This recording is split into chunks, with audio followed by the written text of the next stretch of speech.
Welcome to మందాస్ kitchen. నేను మీ నరేందర్. ఈరోజు ప్రత్యేకం ఏంటంటే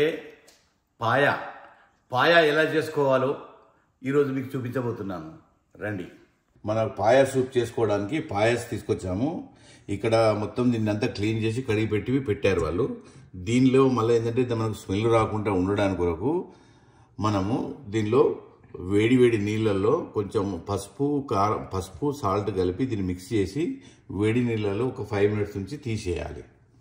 ఇప్పుడు దీనిలో మంచిగా ఉప్పు వేసుకున్నాము, ఒక టీ స్పూను, తర్వాత ఒక టీ స్పూను పసుపు వేసుకొని మనం దీన్ని బాగా కలిపి పెట్టి ఉప్పు వేసాం కదా. ఇప్పుడు దీన్ని కలిపేసేసి ఒక 2 minutes నుంచి తర్వాత వేడి నీళ్ళు పోయాలి. దీనిలో వేడి నీళ్ళతోటి ఇప్పుడు పసుపు ఉప్పు నీళ్ళు ఉన్నాయి కదా, అదంతా దాని స్మెల్ అనేది రాకుండా ఉంటుంది. తర్వాత మంచిగా క్లీన్ అవుతుంది. ఇది 5 minutes నేను వేడి నీళ్ళలో పెట్టాను. ఇప్పుడు ఈ నీళ్ళు పడవస్తాను. ఇప్పుడు ఆ నీళ్ళు పారవచ్చాం కదా, ఇప్పుడు మళ్ళీ ఫ్రెష్ నీళ్ళతో కూడా మళ్ళీ ఒకసారి కడుక్కుందాం. దీన్ని ఫ్రెష్ నీళ్ళతో మంచిగా కడుక్కొని ఆ పసుపు సాల్ట్ అంతా మొత్తం వెళ్ళిపోతుంది, మళ్ళీ వెళ్ళిపోయి ఫ్రెష్ అయిపోతుంది దీనికి. ఇప్పుడు ఈ నీళ్ళు కూడా పడవుద్దాం. ఇప్పుడు దీన్ని అంతా క్లీన్ చేసుకున్నాం కదా. ఇప్పుడు దీనికి ఏంటంటే 2 టేబుల్ స్పూన్ల అల్లం వెల్లిపాయ, 2 టేబుల్ స్పూన్ల కారం,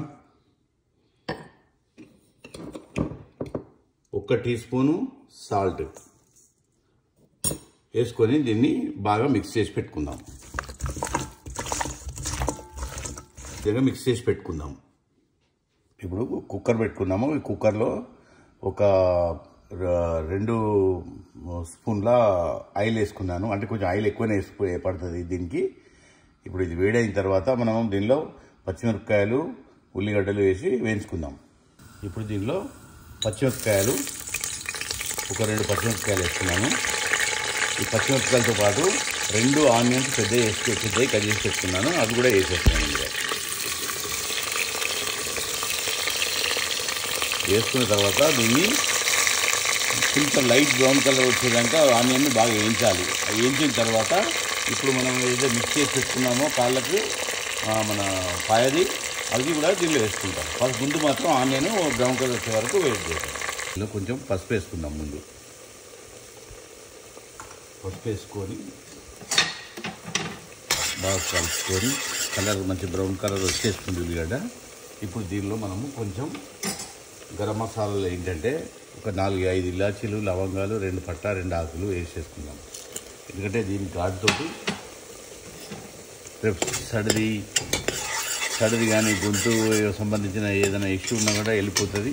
ఈ పాయతోటి ముఖాలు అరిగిపోయిన గుజ్జులు కూడా మంచిగా అవుతుంది. అందుకొరకే పాయ సూపు చాలా మంచిది. ఇది దీనిలో కొంచెం టేస్ట్ కొరకు 1 టమాటా వేస్తున్నాను. ఇందులో ఈ టమాటా వల్ల ఏమవుతుందంటే కొంచెం లైట్ పులుపు అనేది వచ్చి టేస్ట్ బాగా వస్తుంది అన్నట్టు. అందువల్ల ఒక టమాటా వేసుకున్నాను. ఇప్పుడు ఇది కూడా కలిపి అయిపోయిన తర్వాత ఇప్పుడు మనం పాయ సూప్ వేస్తాం.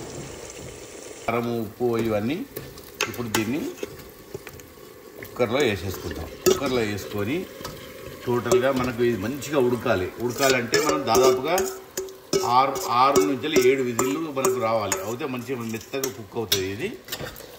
అది అయిన తర్వాత మళ్ళీ మీకు చూపిస్తాను. ఇప్పుడు ఆల్రెడీ ఇది మనం నూనెలో కొంచెం అదైంది కదా. ఇప్పుడు దీనిలో కొంచెం వేసుకుందాం. వేసుకొని కుక్కర్ విజిల్ పెట్టుకుందాం.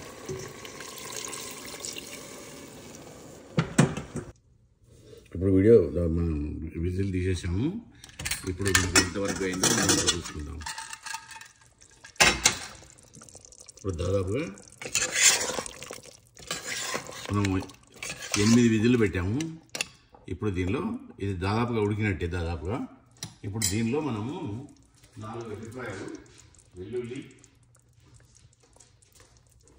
కొత్తిమీర, ఒక 4 వెల్లుల్లిపాయలు వేసుకొని దీన్ని మళ్ళీ ఇంకా కొంచెం ఎసరు అంటే ఇంకా కొంచెం వాటర్ పోసేసి మళ్ళీ దీన్ని తిక్కగా అయ్యే వరకు ఉడికిద్దాం మళ్ళీ.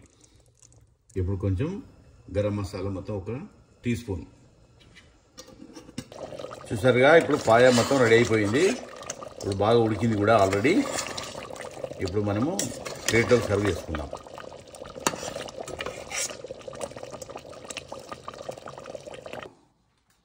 చూశారుగా పాయ ఎలా చేసుకోవాలో, చాలా ఈజీగా చేసాం కదా.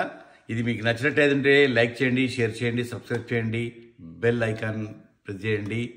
లైక్ చేయడం మాత్రం మర్చిపోవద్దు. Thank you.